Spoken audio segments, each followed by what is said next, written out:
Graduation CDS में कर सकते हैं, मतलब सीडीएस में काम आएगा जो ग्रेजुएशन का सर्टिफिकेट मिलेगा? जो 10th करके गए अभी तक का जो गाइडलाइन है उसके अनुसार जो 10th करके जा रहे हैं उनको 12th का मिलेगा।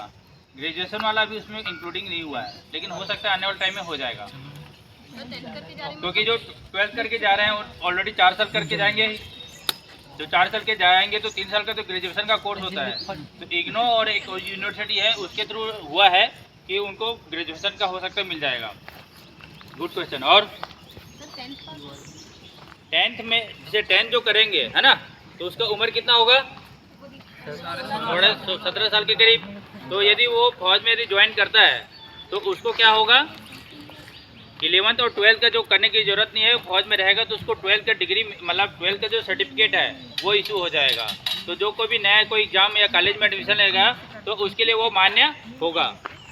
समझ गए?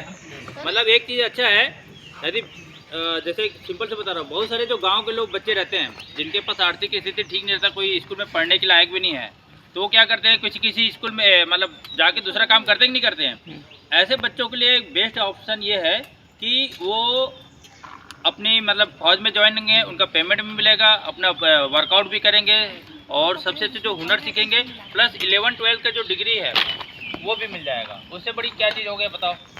होगा कि नहीं होगा? 10th के बाद देखो पहले क्या होता था नॉर्मल टोटल देखो नेवी में 2500 बातें नहीं बेटा बातें नहीं। जैसे नेवी में कितना 2500 पोस्ट निकल रहा है, आर्मी एयरफोर्स में 2500 और आर्मी में 2500, कितना हुआ? 4500। लेकिन अभी कितना सीधा हज़ार निकलेगा? 46,000 पोस्ट। 46,000 पोस्ट निकल रहा है तो उसका बेनिफिट मिलेगा ना बेटा ज़्यादा। तो आप ये सोचो कि नंबर ऑफ वैकेंसी सबसे ज़्यादा निकल रहे हैं। और दूसरी चीज़ एक चीज़ और बता रहा हूँ, जैसे कई बार क्या होता है कोई आर्म फोर्स है जैसे आर्मी नेवी एयरफोर्स में कोई सिलेक्ट नहीं हो पा रहे हैं, तो कम से कम बाद में हम क्या करते हैं जब पैरामिलिट्री फोर्स के लिए तैयारी करते हैं कि नहीं करते हैं। तो अभी क्या होगा, ऑलरेडी गृह मंत्री ने एक सर्कुलर जारी किया है कि जो अग्निवीर में जो होंगे उनको जो सर्टिफिकेट 4 साल के बाद मिलेगा, बाई चांस जो 4 साल के बाद वहाँ से छोड़ते हैं उनको जो भर्ती है SSC GD के थ्रू भर्ती है, दिल्ली पुलिस में होता है, जितना भी और इवन अभी 5 स्टेट गवर्नमेंट है उन्होंने भी कर दिया है कि जो स्टेट गवर्नमेंट की जो नौकरियां हैं उनमें उनको आरक्षण मिलेगा। ये सोचो नॉर्मली यदि आप 18 साल की उम्र में भर्ती होते हो, 23 साल की उम्र में बाई चांस रिटायर होते हो, 23 साल की उम्र में 23 साल में आदमी एक बताओ कौन कितने लोग हैं जो फैक्ट्री में जाके काम करते हैं? कोई नहीं करते, मैक्सिमम सब कॉलेज में रहते हैं कि नहीं रहते हैं। उसमें एक और अच्छा ऑप्शन रहेगा कि आप यदि आप कंटिन्यू, मैं आपको एक चीज़ और बता रहा हूँ, ये चीज़ आप लोग के लिए बहुत बेस्ट इंपॉर्टेंट है। आप यदि जैसे ज्वाइन करते हो अग्निवीर के थ्रू, आप इग्नो में एडमिशन ले लो। किस में एडमिशन ले लो? इग्नो में एडमिशन लोगे, आपका 3 साल में कंटिन्यू आपका ग्रेजुएशन हो जाएगा, होगा। उसके बाद जैसे बाई चांस आप आउट होते हो CDS की तैयारी कर दो। और इग्नो का जो ग्रेजुएशन सर्टिफिकेट है वो all over India all over world में मान्यता है, समझ रहे हो? तो वो आपको CDS के लिए काम आएगा। और यदि बाई चांस आप जैसे नॉर्मली जो FCAT की तैयारी करते हो ये स्टेट गवर्नमेंट के जो भी है उसमें तो आपको बेनिफिट मिलेगा ही मिलेगा, तो डरने वाली कोई चीज़ नहीं है। एक चीज़ और बता रहा हूँ, जब हमने भर्ती हुए थे तो हम लोग 2500 मतलब 2500 के करीब चिल्का में ट्रेनिंग कर रहे थे। अब 2500 में करीब 300 लोग वहीं छोड़ दिए थे। मतलब हम चिल्का से जब पास आउट हुए थे मात्र 2200 लोग पास आउट हुए थे, 300 लोग छोड़ दिए थे। सभी आए तो थे फौजी बनने, लेकिन हर कोई तो नहीं बन पाया ना, कम से कम उसमें 300 हुए। उसके बाद क्या हुआ, करीब 5 साल के बाद कुछ रहते थे, कुछ कारणवश उन्होंने अनविलिंग दे दिया कि सर हम लोग आगे सर्विस नहीं करना चाहते। उसमें से करीब 50 लोग थे जो अपना ट्रेनिंग का जो खर्चा है अनविलिंग देते हैं ना, कि हम 15 साल का बाउंड होता है। 15 साल का बाउंड में क्या है, यदि आप उससे पहले आप दूसरी चीज़ मैं बताया, यदि कोई नेवी ज्वाइन करते हैं उनके लिए एक बेस्ट ऑप्शन ये बता रहा हूँ, मर्चेंट नेवी का नाम सुने हो? Yes sir. मर्चेंट नेवी में क्या होता है, यदि आप उसका रियलिटी में एक्चुअल कोर्स करो तो करीब 17 से 21 लाख रुपए का लगता है। कितना? 17 से 21 ओनली कोर्स करने का। और 17 से 21 लाख का कोर्स करने के बाद आपको मर्चेंट नेवी में ज्वाइन करते हो तो आपका सालाना पैकेज करीब 80,000 से स्टार्ट होता है। कितना? 80,000। गर्ल्स बॉयज़ दोनों के लिए होता है। बहुत सारे ऐसे हैं। तो आप यदि अग्निवीर के थ्रू यदि आप नौसेना ज्वाइन करते हो, आपके अंदर वो हुनर रहेगा कि आप ऑलरेडी 4 साल के बाद सीधा मर्चेंट नेवी ज्वाइन कर सकते हो।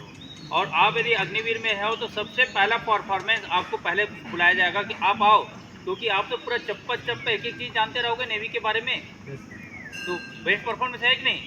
दूसरी चीज़, अभी एक और डाउट लोगों को हो रहा है कि हम 4 साल के बाद हम आउट हो जाएंगे, 25% रखेंगे, तो आप अभी से अपने आप को ये मत सोचो कि हम पहले आउट होने वाले हैं, ये सोचो ना 25% में अंदर होने वाले हैं, तो ये बेस्ट ऑप्शन ये है। सेकंड थिंग ये है कि यदि आप परमानेंट कुछ कोर्सेज रहेंगे जिनमें आपको नहीं निकाला जाएगा, एक जो बायो बैकग्राउंड से उनके लिए बेस्ट ऑप्शन है जो मेडिकल कोर रहेगा, वो उनको परमानेंट केयर रखेंगे। क्यों? क्योंकि उसको एक बार रखेंगे तो कंटिन्यू आगे तक जाएगा। दूसरी चीज़, जो कमांडो है, जैसे नेवी का मरीन, एयरफोर्स का गरुड़, आर्मी का एनएसजी, कोबरा कमांडो, ये सोच ये है। इसमें यदि आप स्टार्टिंग में क्या होता है, सर्विस के 2 साल के अंदर अंतर्गत ही वो कोर्स कराया जाता है, उसमें आप चले जाओ, आपका सीधा परमानेंट। सबमरीन कोर्स कर सकते हो, डाइविंग कोर्स कर सकते हो, एयर क्रू ड्राइविंग का कोर्स कर सकते हो, बहुत सारे ऐसे कोर्स है। यदि आपने उस कोर्स को कर लिया तो आपका परमानेंट कोर्स माना जाएगा, तो आपको फिर निकालने का डर ही नहीं है। और मैं एक ही चीज़ बोलूँगा, आप 70% में आउट होने वाले मत करो, कम से कम 20% में हम सिलेक्शन में हमारा अधिकार रहेगा, ये सोच के आप ज्वाइन करो। तो रही बात, देखो भ्रामक विज्ञापन बहुत आएंगे। क्या होता है, निगेटिविटी पहले प्रेशर डालता है इस पर, पॉजिटिविटी आने के लिए बहुत समय लगता है, समझ रहे हो। तो इसलिए कोशिश करो, अपना सिलेक्शन अभी 90 डेज बचा है, इसके अंदर पूरा वैकेंसी आने वाला है। अब पूरा अपना जो सबसे पहले एक चीज़ आज बता रहा हूँ, अपना पढ़ाई स्ट्रांग रखो। जिनका पढ़ाई स्ट्रांग रहेगा कंफर्म उसका हो जाएगा। फिजिकल है, इस बार देखना भीड़ बहुत रहेगा, थोड़ा बहुत भी कमज़ोर रहेंगे सबको लेके जाएंगे। अभी जितने लोग बोल रहे हैं ना कि कोई नहीं जाएंगे कोई नहीं जाएंगे, देखना जिस दिन भर्ती रहेंगे ना उस दिन ना पैर रखने के लिए ज़मीन नहीं रहेगा। 46,000 पोस्ट बहुत बड़ा होता है, और इसमें अभी तो बोलते हैं ना, जब भीड़ में होता है ना तो जो थोड़ा बहुत कमज़ोर रहेंगे ना वो भी निकल जाएंगे, ये भी याद रखना। इसलिए अच्छा मौका है, ज्वाइन करो। और मैं तो यही बोलूँगा, यदि किसी कारणवश यदि आप 4 साल के बाद आउट होते हो तो ये सोचो यार, देखो एडवेंचर लाइफ, हम कभी कभी पिकनिक मनाने के लिए जाते हैं, देखो फॉरेन में जाते हैं, तो एडवेंचर लाइफ के लिए ज़िंदगी जीते नहीं जीते, एडवेंचर लाइफ जी के आओ। उसके बाद आपके पास जो यदि 4 साल का बेसिक ट्रेनिंग कंप्लीट करके आया, वो लाइफ में हमेशा सक्सेस रहेगा। क्यों? क्योंकि जो इतना टफ ट्रेनिंग करके आ गया वो लाइफ का हर जिंदगी जी सकते हैं। दूसरी चीज़, ये जो उम्र होता है 17 से 21 साल, मैक्सिमम बिगड़ने का चांसेस यहीं रहता है। कोई नशा के में चले जाएगा, कोई लोग आधे सुसाइड करने में चले जाते हैं। उनको ऐसे कम से कम वही जो ज़िंदगी, जैसे मैं खुद जब गया था 18 साल की उम्र में, मेरे बहुत सारे जो थे केवल नौकरी के लिए लाइन लगा के थे कि अब मेरे को कुछ आगे करना है। उनसे यदि पूछते थे तो मेरे से पूछते थे, तो मैं वहाँ चला गया था कि यार हम लोग अब आगे क्या करें। और जब मैं खुद ऑलरेडी 23 साल 24 साल का हो गया था तो मेरे पास नॉलेज का भरमार था, अलग अलग फॉरेन कंट्री घूम चुके थे, नॉलेज बढ़ चुका था, हर शरीर है वो भी एनर्जेटिक हो गया था खान पान के कारण, और शरीर हट पुट हो गया था। तो उस टाइम जब छुट्टी में आते थे तो जो मेरे साथ के कलीग्स थे और मेरे में वो दूर से ही अलग फ़र्क पड़ जाता था। तो वो फ़र्क आप में भी पड़ने वाला है। Yes sir. और आपके अंदर जो हुनर रहेगा ना उसको कोई चुरा नहीं सकता, इतना याद रख लो। और आप यदि खुद के अपने दम पे यदि कोई चीज़ खोलना भी स्टार्ट भी करोगे ना, अपॉर्चुनिटी बहुत है, सोचने का तरीका चेंज करना पड़ेगा।